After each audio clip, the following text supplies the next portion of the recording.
What's up, guys? Welcome back to my channel. I hope you are having a wonderful day. And today I'm gonna talk about something that I'm sure there's a lot of videos out there already. I haven't really looked into it that much, but what sparked this topic for me, well, as you can see by the title, it's things I wish I knew or was told, or things I didn't know about life after being a professional athlete. What sparked this for me was really, I started having an interest recently, very, very recently, within the last week, of wanting to add more workouts and fitness to my everyday life. I just kind of started to feel like that was something that I was ready for and that I wanted for my life right now. But with that, it's come with a lot of reflections, and I just wanted to share some of them and let you guys out there, even, I say as a professional athlete because that was my path that I ended up on, but this is really, I think, something that's applicable to all levels of sport and even not sport, even, I can't speak for it because I was never involved in it, but I'm assuming anything that took up a lot of your time when you were growing up or even into your adulthood, let it be music, let it be anything, and you're trying to slowly start reincorporating these things that used to be super passions for you, as now you're starting to reintroduce it back into your life. It kind of, I don't know, just to let you guys know that you're not alone. And everyone, I think, regardless of what path they're on, has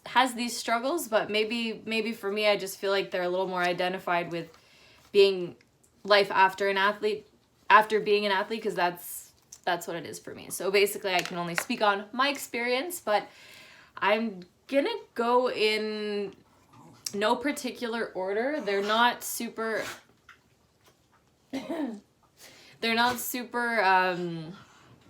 organized out. I just kind of started writing down my thoughts, and I'm gonna list them out, but like I said, they might not be in the proper order. But the number one thing that I've noticed personally is that exercises that I used to be able to do, or that I used to do because I can still do them, just feel so different. And it's frustrating, and it's something that's normal, but it doesn't mean that it's something that feels normal to me. I used to be timed on doing sit-ups or push-ups or burpees. I did 15 burpees the other day, and my heart rate went up to 170. That's where I used to sit for my full routine when I was swimming. Sometimes higher, obviously, but I'm still doing the same movements. Granted, I'm in a different body than I was back then. But yeah, it's just something that is, I guess, common sense brings you there, but it's not something that I have come to terms with yet. I can do the same things, do push-ups, do this, do that, do squats, do everything, but everything's just a little bit different. And it's not always bad, but I can't go all the way up in my repetition of a pike up because I have boobs and a stomach in the way that didn't used to be there as much. And that's okay, because I'm doing what I can do for my body. It's just knowing that it's normal, that it's different, is where my brain is not comprehending. Like on the common sense side of things, I know, obviously it's different, but on the motivation of the workout, it's not, it doesn't feel good, it doesn't feel good. So trying to find that new middle ground where doing the things that are gonna make me feel better, feel actually better. That's kind of, I don't know, it's something that I've been thinking about. And the second thing is, in my case, very specifically, probably universal, but my case, I can speak for me. You will not always have the motivation and the discipline that you once had when it was literally your job to do this sport or working out. You know, you think it goes with you, and in a lot of aspects, it does. Work ethic, time management, all these things, and in some levels, discipline and motivation, but there's such a difference from when you're doing this every day, whether it be your job or just your full-time athletic career. There's such a difference in discipline and motivation then versus now, obviously, because it used to take up a whole amount of your time. And now maybe it's something that isn't as important to you or hasn't been as important to you, and trying to get back in it, or you never really stopped. At power to you, because I needed like a full detox of working out. And I'm only now, it's been over 4 years since I've stopped swimming, and I'm only now getting to a point where I want to start reincorporating things in my life. So for the past 4 years, all that discipline and motivation and rigorous training that I was so used to was so not present in my life, and that is okay. And accepting that is you know, there's different waves of life and different phases, and one phase of life looks like full-time training and killing it at all the workouts you do because you don't have a choice. And then another phase of life could be barely moving, which I don't recommend, but that's, everyone has to heal in their own way, would that be physically or mentally. So that's all I'll say on that. But leading into the third thing, which I've had to do some thinking about, is my old warm-ups have now become my new workouts, my full workout. And I used to laugh when I was swimming and say, you know, oh, like my warm-ups is other people's workout, and you know what? And now I'm on the other end of that. I'm like, damn, yes, it's true. I go to the pool and I do 1 kilometer of swimming, 20 minutes, in and out. And that's what I used to do as like a mini part of my warm-up. Or I'm doing a 30-minute body weight workout, and that used to be my activation before my land workout for my sport. And kind of like I said before, different phases of life, different phases of different trains. But yeah, that's something that's it's always something we know, but once you're faced with it, it's something I've been having to deal with recently. So yeah, your warm-ups are now, your old warm-ups are now your full workout, and that's okay. Just do the best that you can do. Number 4, and I guess this really depends on what you're doing career-wise or with your time, but what I've kind of realized is normal life, or the way that society has said normal life is supposed to go, isn't always in line with what your goals are going to be. And so it's up to you, and literally it's only up to you, because no one else is going to set your goals for you. I mean, trainers can and all that, but when you were an athlete and your coach set a goal for you, that's what you were working towards achieving. And in normal life, you know, oh, I want to eat better, I want to do more workouts, I want to, I don't know, join this group class twice a week, you know, the goals really depend on what you want to be doing. And the way that normal life is set up, you know, you wake up, hopefully if you work out in the morning, you wake up early enough to do a little something before work, then you go to work all day, you come home, cook, clean, blah, blah, blah, then you restart. And it's kind of tough, because that's so different from what your life used to be when you were an athlete full time. And so rearranging that schedule into something that works for you when you're so used to being so structured, and society has kind of given you a model structure of what you're supposed to be doing. It's very easy to fall into that cycle and not actually prioritize your goals or even know what they are, frankly, because they look different for everyone. And before, they looked pretty similar for everyone. You know, if it was a team sport, everyone kind of has similar goals, but now you're just kind of out there navigating. So if you don't take control of your own actions and timing and your day, basically, then life is not set up for you to achieve them. You have to set that up for yourself. Another thing, number 5, that I've dealt with this my entire life, including when I was in sports. So it's not something that's new, but it's definitely something that is harder for me right now because I'm just starting to get back into fitness and trying to, you know, improve myself. And you don't always feel good after you do a workout. And there's all these things online that say that, or everywhere, not even just online. You know, you never regret a workout. You always feel better after. It gives you endorphins and this, and there's for sure science and all this. Like, I'm not a scientist. It's just, for me, whenever I exert myself too much, I do not feel good. And there might be something, I know I had sport-induced asthma and all these different things, but if I overexert myself, I do not feel good. And it takes me a long time to recover. And whether that's normal or not, that's whatever, up for debate. Doesn't matter. That's just how I feel about it. And so having an elite athlete background and mentality, it's all or nothing.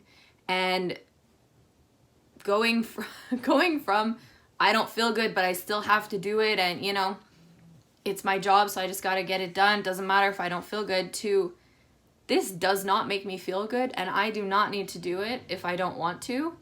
It's two very different things. So kind of, I guess that's a theme here, is finding the balance of finding things that make me feel good, and sometimes it's just not doing anything at all, and that's okay.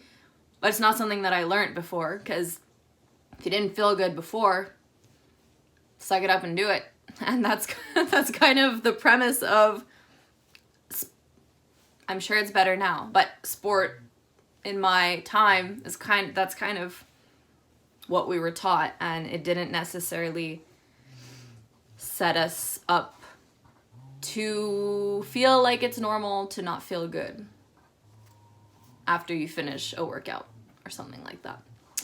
Anyways, number 6 is that people in your after sport life, they won't always, and probably for the most part won't ever understand where you're coming from.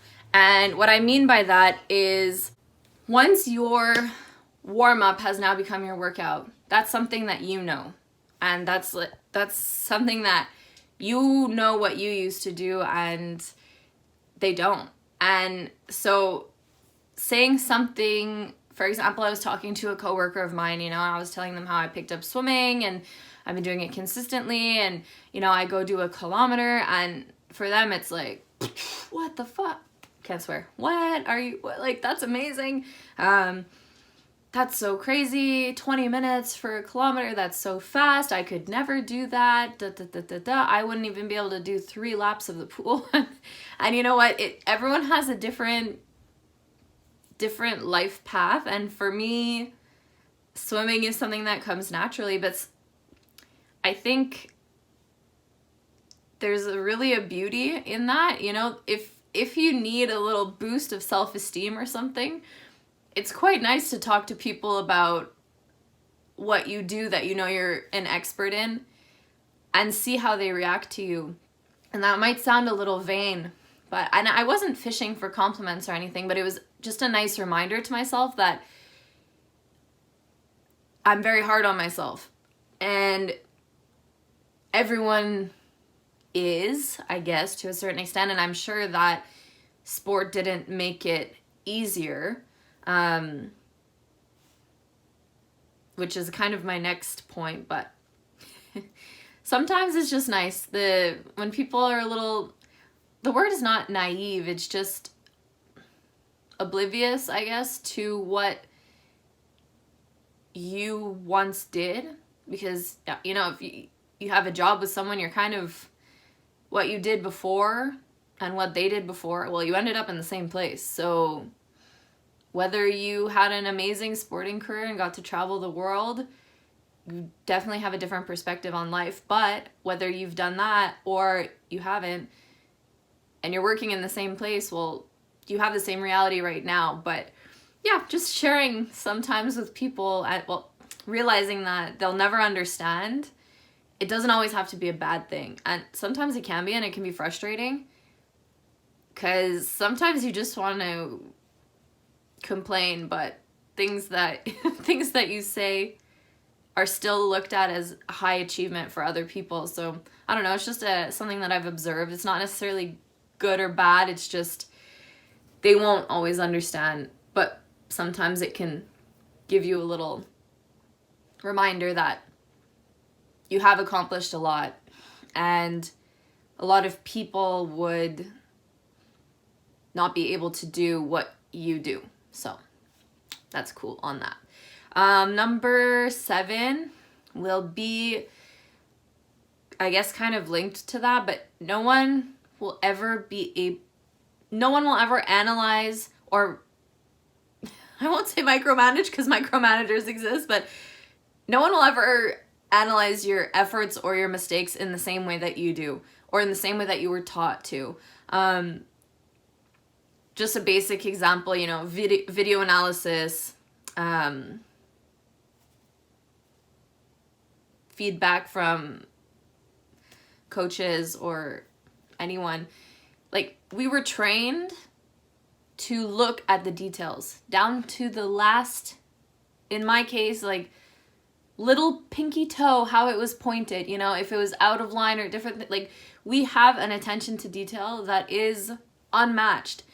And I'm not sure how it translates in other sports, but that, for me personally, is something that maybe it's just in me, and maybe it was amplified by sport, but there is no one that will be as picky about yourself or about many other things as you are. And of course, everyone has their expertise, and maybe some people are picky on the way that an Excel document is typed out, or a PDF is saved, or, you know, there's specific details that everyone has their thing.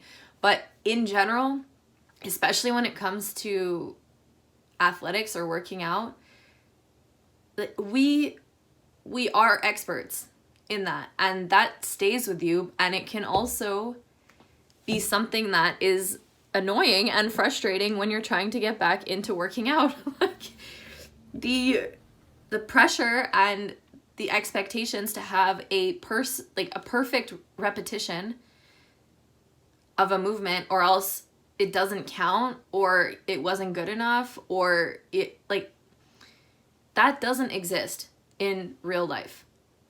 Obviously, you don't want to be doing things that are going to injure you, so you want to be having proper form. That's very important. But you have to go easy on yourself on the little things that at the end of the day do not make a difference. If you didn't smile in your burpee, that's okay. And you know what? If you didn't go 8 inches off the floor in your jump, that's okay too, because what you can do right now is do the best that you can do for you. And nobody's gonna be nitpicking or analyzing the details of that. And you know what? If you're filming yourself and you're doing that, and that's helping you, then that's great. And, you know, I have mirrors here. Like, I do my workout in front of a mirror. I can see myself, so I'm doing proper form so that I don't injure myself. But no one is going to have, that pickiness or that aggressiveness towards perfection that you had in other parts of your life. So just take it easy sometimes, you know. We're allowed to do that, especially when it comes to things that literally do not matter. If you feel good doing it and it's not going to injure you, you're doing the right thing. Number 8, this one's interesting. It's what you learned about nutrition as an athlete is not always something that should be applied to your life currently. And I'm hoping that newer generations are being taught things that are more substantial in terms of longevity, or in terms of after sporting career life. But yeah, in some cases your nutrition that you had as an athlete should not be your nutrition as a normal person. And, you know, there's the basics that, you know, prioritize your protein, eat a lot of veggies, have a carb, like the basics are there. But what you were used to doing before, or habits you picked up as an athlete, are not always things that you should take with you. And I'm no doctor or anything, so take what I'm saying with a grain of salt with that. But I think that hopefully some sports are better than others, but sometimes some advice shouldn't be taken so seriously and shouldn't follow you for the rest of your days. So do your own research, talk to your own experts, but don't be so hard on yourself when it comes to nutrition. And I don't feel like I'm qualified to say any more on that. So just make sure you're doing things that are nourishing your body. And that's what I'll say with that. Number 9, routines are really good because it gives us a structure in life, and it allows us, in a lot of cases, to organize our minds, organize our thoughts, organize our time. But if you do not stick to that routine 100%, and you know what, if you adapt, or like I said, if it's not feeling good for you today, it's okay. Life will go on and it will be okay. And of course, this is I'm talking about working out and fitness specifically right now, but it can be applied to everything. Obviously, you want to be a good teammate. That's something that's really great. It's a great characteristic, and I think that as like teammates from a sport, you can have a huge impact on a workplace team because it's in your nature. But you, at the end of the day, especially once you're out of sport, at the end of the day, it's you that's most important. And in order for you to be a good teammate, you need to do what's good for you. And that's kind of the 10th thing that I'm really bad at. So I'm trying to get better. But I don't know, I started writing down a word, and then I just realized that all of the words are with R. So it's like rest, recharge, recover, reset, restart, all these things, all the R's. They're very important. And like in sport and in life, it's very important to rest, recover, and recharge. And I think that we're definitely getting better and better at instilling this in athletes. And I think there was an effort for this to be very important. And we had a lot of resources while I was training that were going in this direction. But I don't think it was necessarily applied here. And it was more physical, like, oh, my arm hurts. Okay, I need to rest this or whatever. But I think we kind of tend to neglect the importance of recovery physically and mentally. And if you are not recovering in the proper way or recharging in the proper way, you're doing everybody a disservice, including yourself, because you're not able to be at your potential, whether that be in your workout, whether that be in your family life, in your work life. If you're not taking the steps that there wasn't always time for them, let's say, when we're fully immersed in sport.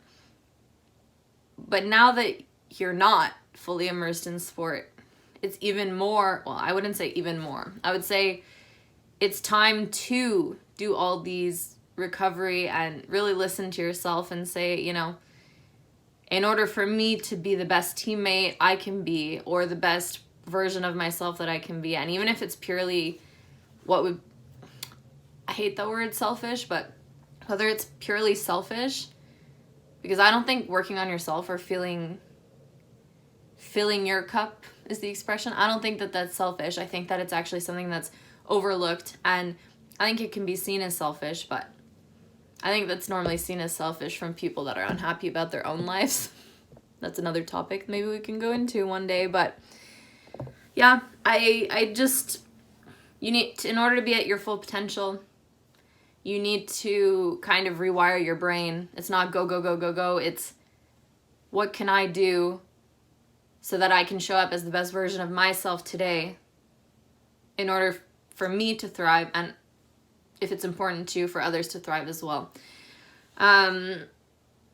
Yeah, I think we'll end on that. It's been pretty chatty, and I think a lot of the concepts kind of overlap each other.